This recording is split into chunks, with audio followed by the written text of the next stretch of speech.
Hey ஸ்ருதி, பாரு, நான் தான் மைக்கேல் ஜாக்சன். இத கேளு. நம்ம எல்லாரும் ஒவ்வொரு விஷயத்துல ரொம்ப வித்தியாசமானவங்க, அதோட சிறப்பானவங்க.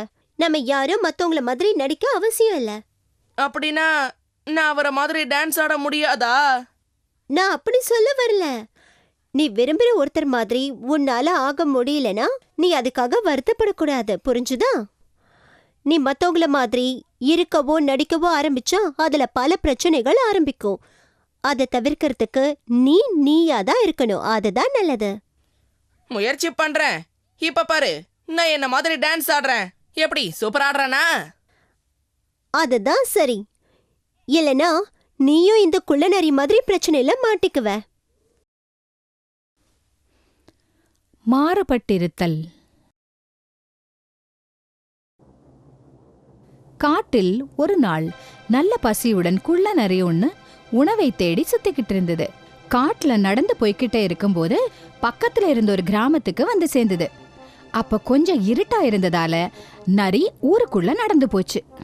ஆஹா, எல்லாரும் நல்லா தூங்குறாங்க. ஆனா நாய்கள் எதுக்கிட்டையும் மாட்டிக்காம இருக்கணுமே. திடீர்னு குள்ளநரிக்கு ஏதோ ஆபத்து வரப்போகுதுன்னு தெரிஞ்சது. நாய்கள் குறைக்கிற சத்தத்தையும் கேட்டுது. ஓ, நான் இங்க இருக்கிறத அவங்க எப்படியோ உடந்துட்டாங்க போல இருக்கு. அவங்க எல்லாரும் எப்ப வேணாலும் இங்க வரலாம்.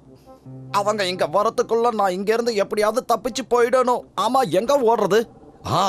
அங்க ஒரு ட்ரம் இருக்கு, அதுக்குள்ள நாம குதிச்சு தப்பிச்சிடலாம். அந்த குள்ளநரி குதிச்ச அந்த ட்ரம் முழுக்க ப்ளூ சாயம் நிறைஞ்சிருந்தது. கொஞ்ச நேரம் நாம இங்கேயே காத்திருப்போம். பயந்து போயிருந்த அந்த குள்ளநரி நாய்ங்க எல்லாம் போயிடுச்சுன்னு உறுதியாறது வரைக்கும் அந்த ட்ரம்மை விட்டு வெளியிலயே வரல. அப்புறம் மெதுவா வெளியில எட்டி பார்த்துட்டு ட்ரம்மோட விளிம்புல ஏறிச்சு. அது அதிர்ந்து போயிடுச்சு. நான் நீல கலருக்கு மாறிட்டேனே. என்னோட வாலு, என்னோட காது, அச்சச்சோ, என்னோட மூக்கு கூட மாறிடுச்சு. நான் இப்போ என்ன பண்ணுவேன்? சீக்கிரமா காட்டுக்கே திரும்பி வந்துடுச்சு. அடுத்த நாள் காலையில விடிஞ்சுது. அந்த குள்ளநரிய பார்த்த மிருகங்கள் எல்லாம் அப்படியே பின்னாடி போய் பயந்து ஓடியே போச்சு.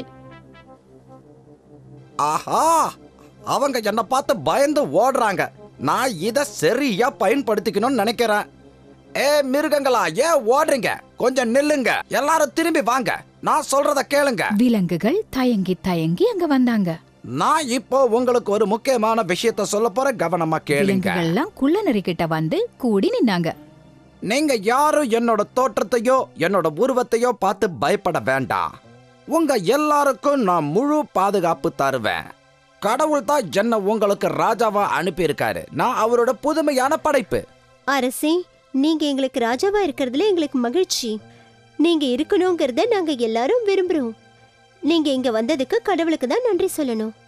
தயவு செஞ்சு நாங்க என்ன செய்யணுங்கிறத நீங்க எங்களுக்கு சொல்லுங்க. நீங்க எல்லாரும் உங்க ராஜாவான என்ன பத்திரமா பாத்துக்கணும். எனக்கு தேவையான எல்லா வசதிகளையும் உணவுகளையும் நீங்க ஏற்பாடு பண்ணி தரணும். நீங்க சொன்ன மாதிரியே நாங்க கண்டிப்பா செய்யறோம். எங்க ராஜாவோட வசதிக்காக நாங்க எல்லாம் செய்வோம். வேற என்னென்ன நாங்க செய்யணும் அதையும் சொல்லிடுங்க ராஜா. நீங்க எல்லாரும் உங்க ராஜாவுக்கு உண்மையா இருக்கணும். அவரு உங்களை எதிரிக கிட்ட இருந்து காப்பாத்துவாரு.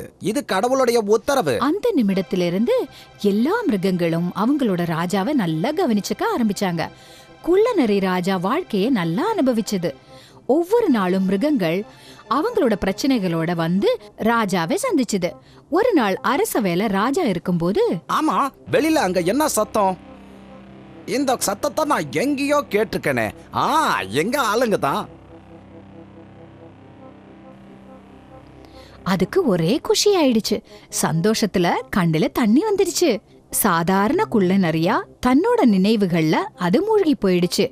அந்த சந்தோஷத்துல தான் ராஜாங்கிறத மறந்து நீலக்கலர் நரி தன்னோட தலையை தூக்கி ஊளையிட ஆரம்பிச்சுது. அதுதான் அந்த மிருகங்க கேட்ட சத்தம். அந்த சத்தம் வேற யாரோடதும் இல்ல, நரிகள் ஊளையிடுற சத்தம். யாரும் பெருசா எதுவும் நினைச்சுக்காதீங்க. அச்சோ, இன்னைக்கு நான் உன்னை துண்டு துண்டா கிழிக்க போறேன். எல்லாரும் நம்மள கண்டுபிடிச்சிட்டாங்க போல இருக்கு. இங்க இருந்து தப்பிச்சு ஓடத்தா நல்லது. அந்த தந்திரமான குள்ளநரி தன்னோட நிலைமையை உணர்ந்த உடனே தன்னோட வேஷத்தை கலைச்சுக்கிட்டு ஓட ஆரம்பிச்சுது. அஸ்டானிஷ்ட், ஆச்சரியம் அடைதல். ஹெசிடேட், தயங்குதல். gratitude நன்றி அறிதல்.